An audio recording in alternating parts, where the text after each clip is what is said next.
All right, guys, here we go. So event 3 judges. Let's walk through what the workout is, and then I've got some lovely assistants who are gonna help me kind of demo some things, right? So event 3, it's got a 15-minute time cap. Most teams are gonna be in that. Top teams, potentially 10 to 11 minutes, but most likely 12 to 14 minutes, right? So it is, here's your scorecard. You have 100 alternating wall balls. We're gonna show you what that looks like here in just a moment, but it's gonna be kind of 1 for 1. So each person's gonna end up doing 50, right? We're gonna look at those as like their buy-in. As they go through them, you can just kind of tally along the way. As soon as they're done 100 wall balls, then you're gonna notate their time. This is gonna be their tie break time, right? So let's say it takes them 3 minutes and 30 seconds. That's fine. You're gonna write 3:30 right here before they move on to the barbell, okay? Once they move to the barbell, we are looking for synchronized movements, and we are looking for unbroken. Unbroken means they have 50 synchronized power cleans. That's gonna be from the floor. We'll show you what it looks like here in a moment. And unbroken means that it must be touch and go. If they drop the bar in that set of 50, or if they don't touch and go, if they pause on the floor, then they have to drop their bars and they have a 3 burpee penalty, right? So those 3 burpees are gonna be lateral, that means parallel to their bar, and then they're gonna jump over the bar. Each person has their own barbell. So they'll be on their own barbell, completing their 3 kind of at the same time. The burpees do not need to be perfectly synchronized, right? Each person just needs to get their 3 burpees done, and as soon as the team is both done their 3, they'll get back on the barbell. They'll pick up where they left off. It's the power cleans and the front squats that need to be synchronized, right? So most teams, they are going to be taking multiple breaks within those 50 power cleans. Expect 2 or more. Some teams are going to take 3 or 4 breaks with burpees to get through those 50, right? That's going to be a big challenge. Now, once they're done those 50, they then have 25 synchronized front squats. If they break, if they drop the bar between the power cleans and the front squats, it is a 3 burpee penalty. The idea is that that bar stays off the floor for the most part between the 50 and the 25. So the idea is they're gonna finish their power cleans on that 50th power clean. They're gonna be in the front rack position, and they should go right into their front squats. They have 25 synchronized front squats to finish the workout. Some teams are gonna push really hard to go unbroken, and they'll make it. Other teams are gonna have to break it up into 2, maybe 3 sets, just depending on how heavy the bar is for them, all right? Once they complete their 25 synchronized front squats, you're gonna notate the time. Their workout is done, right? So we're gonna show you what some of the movements look like here. When you are at your station though, on the back of your, or the very bottom of your clipboard, you're gonna have a couple things on your clipboard, like your heat times and things like that. But on your clipboard, you have the specifics for equipment and the heights for the divisions. So for the wall balls, if it's an RX team, no matter what, male or female, they're gonna throw to a 10-foot target. That's the tallest target, that's the men's target. If they're a scaled team, no matter what, male, female, or mixed, they're gonna go to the 9-foot target, that's the women's target, right? And then here we have listed what weight med ball they're going to use.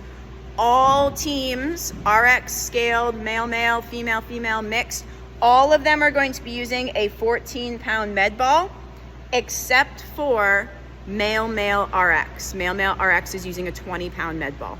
And then we have the barbells and the weights listed as well, right? So each division is gonna have different weights on the bar. So when you're at your station, you just kind of need to pay attention to that. But we will also have equipment runners who will make sure that you have the right weights, right barbells, med balls, that sort of thing throughout the heats, right? But just be mindful of that, okay? So let's take a look at the movements.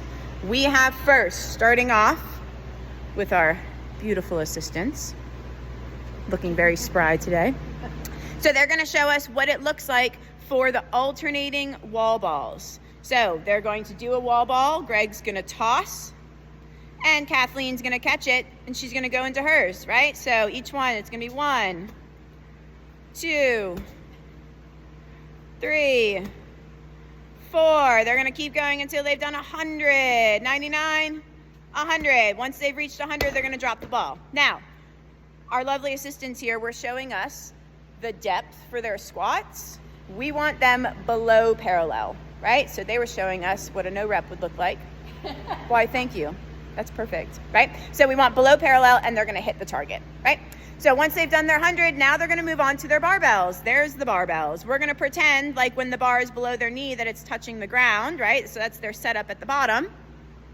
And synchronize means that they're gonna stay on the same rep, right? So they're gonna go power clean, go, that's 1. They're gonna go back to the knee and go again, 2.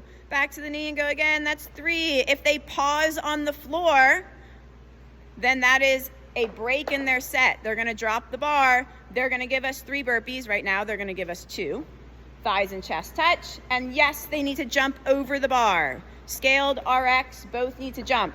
It doesn't need to be a perfect 2-foot jump. It could be a slight stagger, but it is not a step. Then they pick up where they left off. They're gonna keep going until they've hit 50. Let's say that's gonna be, and 50. Now they're in the front rack position. They go right into their front squats, right? They're gonna keep front squatting until the workout is done. But if they drop the bar and need a break, then they do 3 burpees before they can go back into their set, right? Once they've done their 25 synchronized front squats, then their workout is done, right? So the big thing with this one is we will make sure that we will be very clear. If the bar is not touch and go for those power cleans, if they pause on the floor or one person drops the bar, then it is a broken set and they have 3 burpees each to do, right? Now, when they are going from the power cleans to the front squats, if they drop that bar, it is 3 burpees before they can start their front squats. We will make that very clear for them. Last thing, on the power cleans, it needs to be an actual power clean. So they cannot squat it, so no full squat in the catch. And it needs to come from the floor smoothly. It cannot be from the hang. So Greg's gonna show us one where he starts below his knee, pauses a little bit on the way up, and then goes for the clean. That would be a deadlift into a hang clean. That is not what we are doing. We want a smooth movement. So now he's gonna get set below the knee, power clean, go. Jump, catch, right? So it should be clearly a smooth movement, right? On the way down though, let's say they're in the front rack position and both partners or even one partner brings it to the hang position on the way down. As long as it doesn't touch the floor and as a pause before they go into the next rep, then they can go down to the hang in that point. So Greg's gonna show us, right? He's gonna go down to the hang position, waiting for his partner, and then he's going to go down, touch the ground, and go back up. Yep, let's say he goes to the hang position, yep, and then touch the ground and up. The key for this is it has to be a touch and go on the ground, and it cannot pause on the way up, right? So if you have questions about this one, please let us know. We'll do another debriefing right before the event, but make sure that you pay attention to what team is coming your way in your heats. It will be on your clipboard so that you make sure you have the right med ball. You make sure that you know what height they're tossing the med ball to, and that we have the appropriate weights and bars. We'll have other people helping you out with that, but that's something that you need to also pay attention to as well. All right, cool.